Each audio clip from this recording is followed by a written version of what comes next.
This is graphing video number 1, and in this video, the point of this video is to review some key concepts about graphing that you need to include on your quiz. And some of these things are things that were missed on your graphing assignment, and so I'm just going to go through and clarify some key components that you should include on every graph. Now this example is with a scatter plot.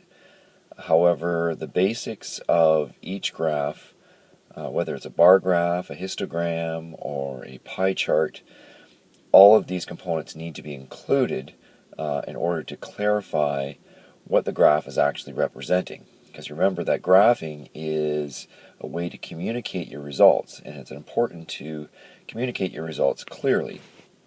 So the first thing I would like to look at is the general title. So right here, this title that's above the graph is looking at the general relationship that is happening on the graph itself. So here we have what's happening on the y-axis, and over here we have what's happening on the x-axis. So generally we're looking at distance versus time. So we're just going to do that as a general title on the top of the graph. The more detailed title belongs below the graph, and in this title you'll see that there is a figure number, and even though this isn't really part of a lab report, we want to have the practice of putting in figure 1, figure 2, just so when you actually refer to information in a graph or for a graph in a lab report, we know what graph we're referring to. Other components in the title that you need, first of all, you're going to restate what the general relationship is, which is distance versus time. Then you want to state generally what's going on in the graph, what's actually moving, or what is actually being looked at or examined. In this case, it's a toy car going down a ramp. And the last thing is, how is this actually measured? So this is measured by a ticker tape timer, which in your case that doesn't make any sense to you because you don't even know what a ticker tape timer is. It's just it's a measuring device that's used in physics, and but we do want to measure just generally how the information was recorded. And then again, in that title, it gives the reader a general idea of what the data is representing, what's, in this case, what's in motion, and what is actually, or how it's being measured by.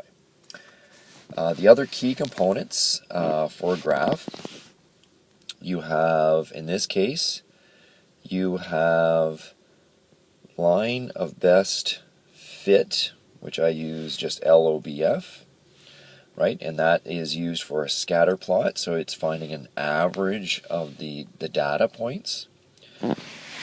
The other components that you need are on your y-axis. You have your units, right? So this is in meters, plus what you're actually measuring.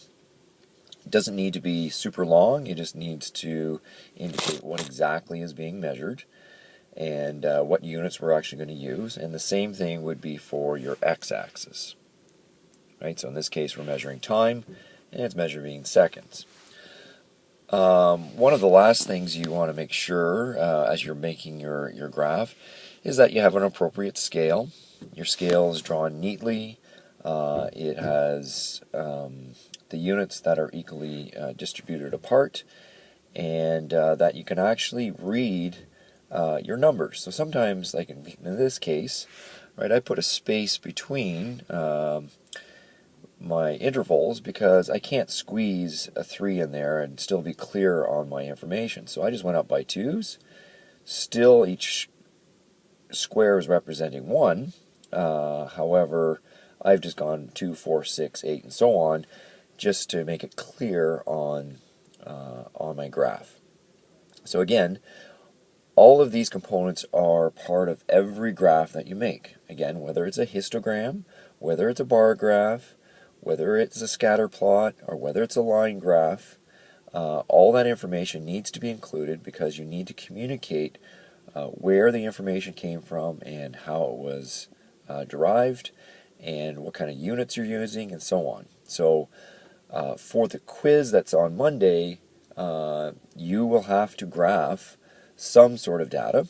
And again, when you create your graph, you want to make sure that you have included these key components.